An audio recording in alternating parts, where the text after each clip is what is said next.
recording just a little bit.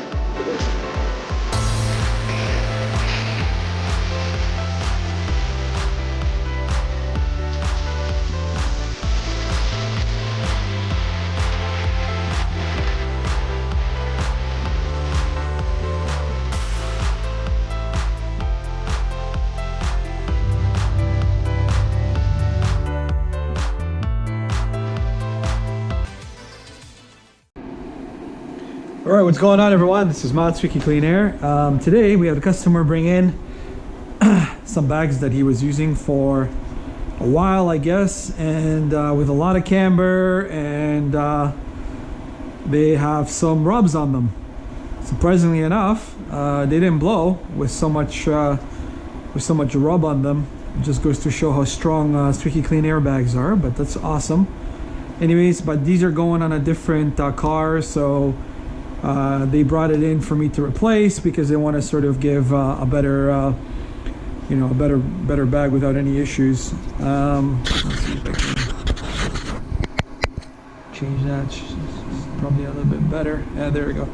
And so there's rubs in there and stuff like that. So we're going to be replacing this bag. The other one that's here seems to be okay, apart from a kink line for a fitting. So just be careful when you guys route your lines that you don't kink these. But that's an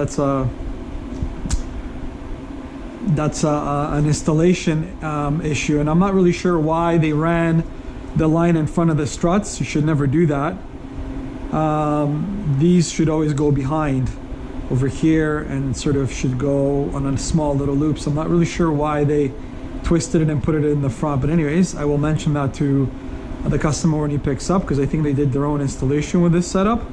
But that's definitely a no-no, because this is what happens. Look, you're gonna kink a line. There's absolutely no space here, so you should always be ran in the back. But anyway, today we're gonna remove this. So let's put it on the vise, and don't want to mess it up, so let's do that. Take the cloth and sort of go and put it nice and securely in here, in a way where it's not going to damage anything. Let's put it in through here, or you know what, probably better if we go and put the whole thing in here so it's nice and tight, because we're going to remove it. Yeah, it could be at a bit of an angle, but it's nice and tight. So we're going to remove this first.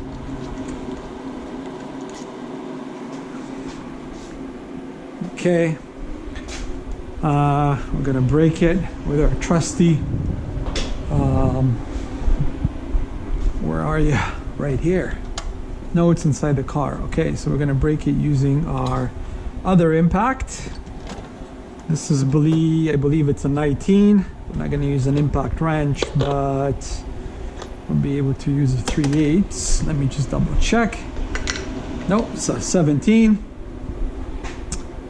The 19s are usually reserved for the 14 mil strut, because this is a 12 mil strut. So that makes more sense.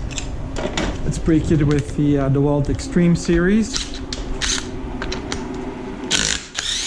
Bada bing, bada boom. So this is out. Okay. Let's see if I can kind of twist it a little bit. Yeah, that's better. Remove the upper mount. Not really sure what happened here.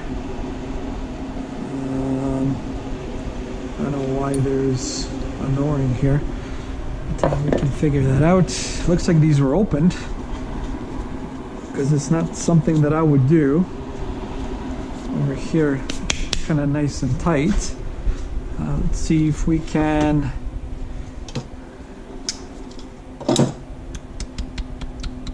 take this apart with the spacer. Okay. Spacer, and this bag's been on there quite heavily, but it's okay, nothing we can't get rid of. We gotta loosen up the threads here, so let's take a hammer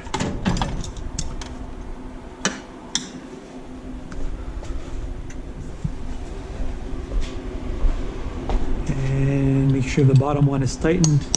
It seems to be. This one seems to be a little bit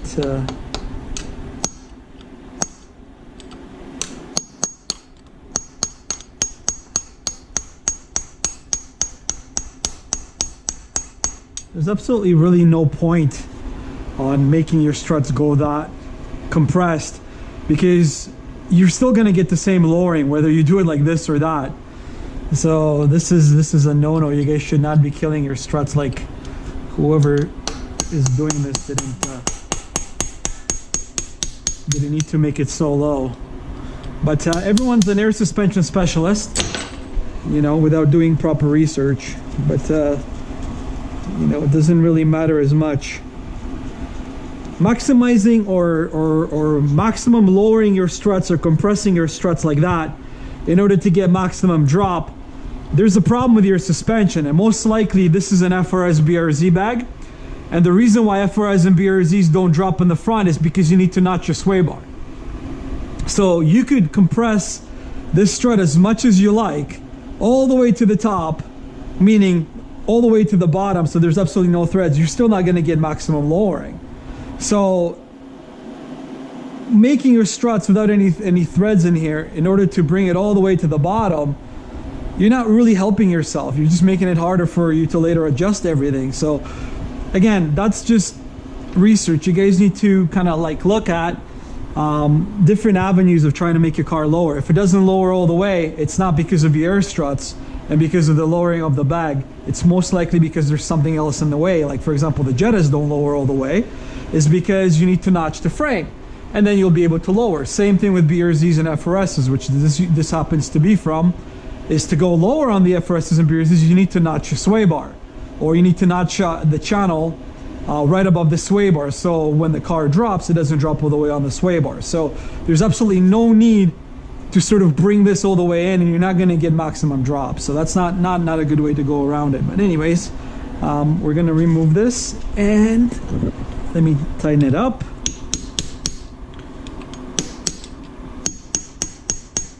Because we're going to be threading out the bag. So now I have space where I can remove the lower perch of the bag that locks the bag, and I'm able to unthread it.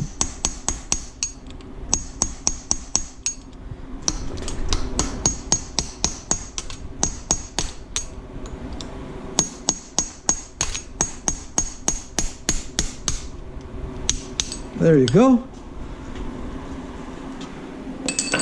Now we can unthread the broken bag and remove it and replace it.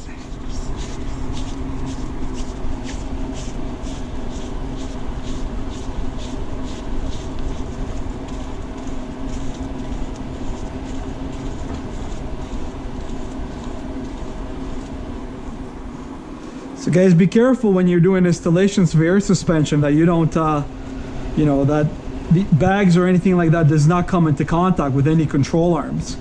Most likely this was rubbing on a control arm, so all they had to pretty much do is probably just trim it so it doesn't touch it. But still, I mean, this bag survived quite a lot, so that's a good testament to the actual bag itself. So that's a good thing. We're gonna replace it with a new one anyway. This is the new one. You can take that. So we're gonna replace the O-ring. Gonzo, Gonzo, Gonzo. This is still got nice grease on it. We're gonna clean it up and re-grease it.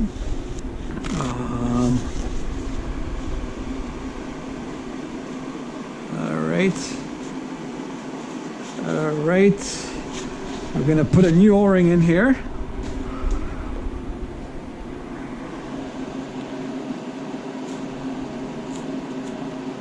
All right, gonna get some goobly goop or O-ring seal.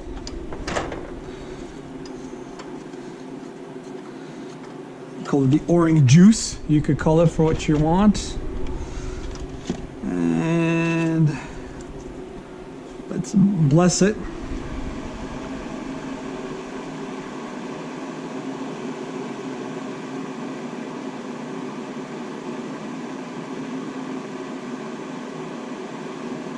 right, don't need very much. I put a little bit too much, but that's okay. It doesn't hurt if you have a little bit too much. I'm gonna put that back in here and put this in here. I'm gonna put a little bit of farm grease red on the threads or over here, just so it kind of coats the o-ring that's in here, because these seal in two different locations. They seal on the top o-ring, and then they also seal on the inner shaft inside the bag.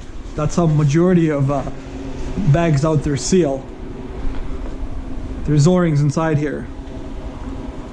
Okay, and then there's an o-ring here, so basically now we're going to thread it on. Actually, I think I'm going to put the fitting on it first, because they have it pretty set up pretty low, whoever was running the suspension, so I'm not going to modify their height very much, and kind of just go with what they have. So let's see, the threads are over here. Gotta be careful how you thread these bags on, or thread these fittings on. Let's see.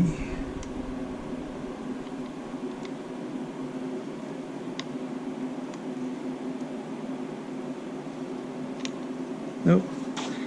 There's a certain way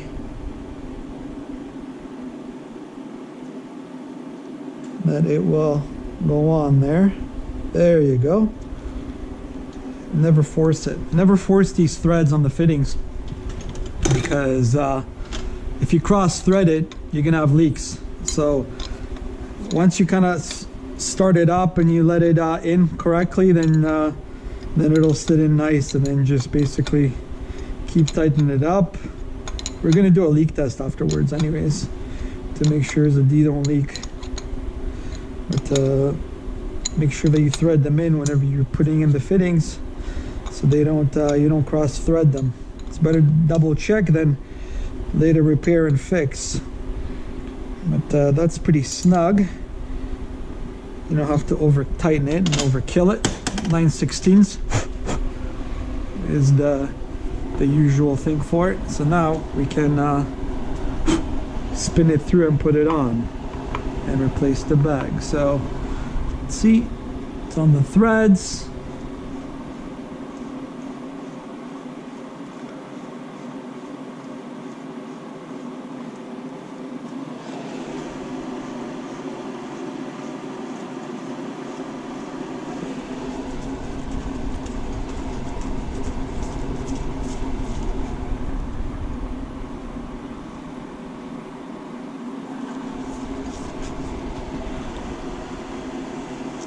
And at one point the bag will max out, so that way you'll know that it's all the way on. So basically it won't spin anymore. That's pretty much it. Doesn't spin anymore. What spins is the whole shaft, but I'm trying to sort of give a little bit more. It's the shaft that's not locked. It's the bottom one that's actually spinning right now.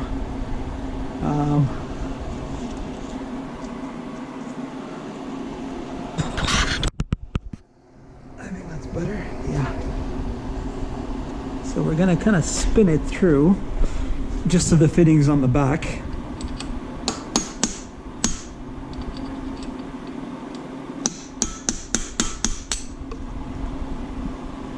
Like that. See it? So the fittings on the back, they can go like that, and they can route their line like that. So we can tighten it up.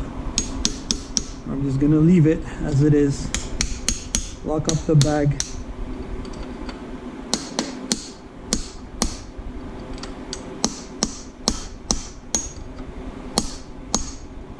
And lock that up. That's it. Now we're gonna push that on. Oh, where's the... There you go. That's on there. Push this through. And apply. Let's see, probably gonna have to compress that on the ground, because it does seem to be requiring a lot more force. So we're gonna push that and then push it through and then retain it with this bolt. So here we go. Okay, so it's kind of gonna have to pull this through and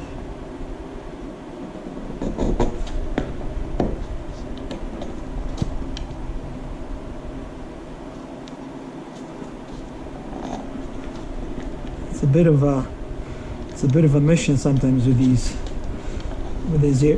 air struts.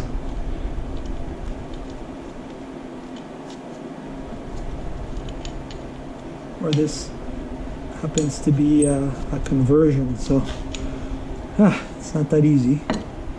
I'm gonna try again and sort of thread it on, see if I'll be able to press it.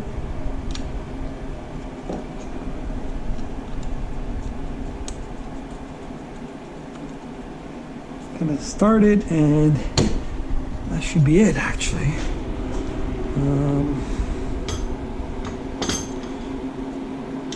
Gonna try with a 17 mil. Let's do it up.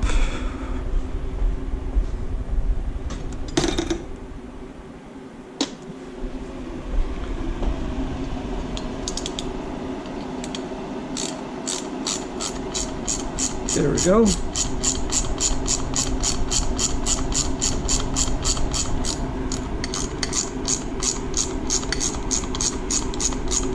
Whenever I tighten these back up, once I've replaced it, I never use an impact. Because remember, there's an O-ring underneath there. By using an impact, you're putting a lot of force. You can crush that O-ring, and you're gonna end up getting leaks over here, which is a no-no. So the best thing to do is doing it by hand. And then if anything, doing it by hand when you put it up on the car in order to tighten it up. But you can develop leaks on top if you impact it and you crush it. A lot of people kind of use an impact. I highly don't recommend it. Now I'm going to take an Allen key in there. Let's see what it is. I think it's a number 5 actually. Yeah, it's a number 5 Allen key. It's a slightly thicker one. So it's this one over here. Yeah, it's a number 5. And then we're able to sort of give it a little bit more juice. Somebody's already played with it because it looks like it's stripped. My goodness. People need to. Should be okay.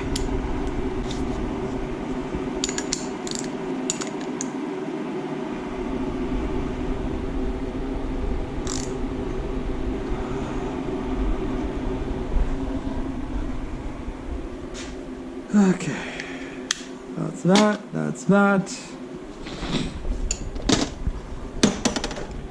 I think in this case, it should be okay. Let's do a leak test and find out. So I was able to create a jig in order to test it. So here we go, and here we go. Let's remove that and connect that. Inflate it and see how well we do.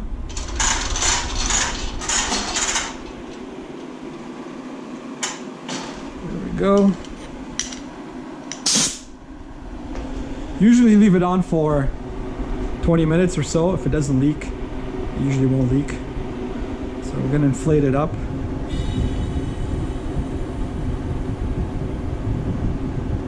It's 90 psi is fine. If you're gonna have a severe leak, you're gonna actually see it. I can already tell this is not leaking because the needle is not moving. So we're pretty much good. We can check for bubbles. Take the trusty leak detector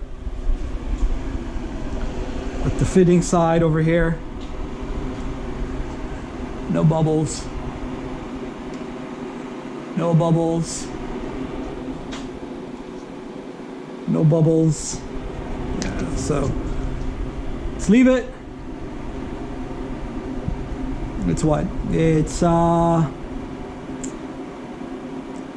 50, 60, 70, 80, 90 psi. Let's come back in 20 minutes and see what happens. We're back, and it's been sitting here for about an hour now, and it's what? It's 90 psi. Okay, so I guess we don't have a leak, so we're good to go. Let's deflate this puppy. This puppy is ready to go to be picked up by the customer. So we can take this off. Now, I just messaged the customer, letting them know that the bag is ready to be picked up.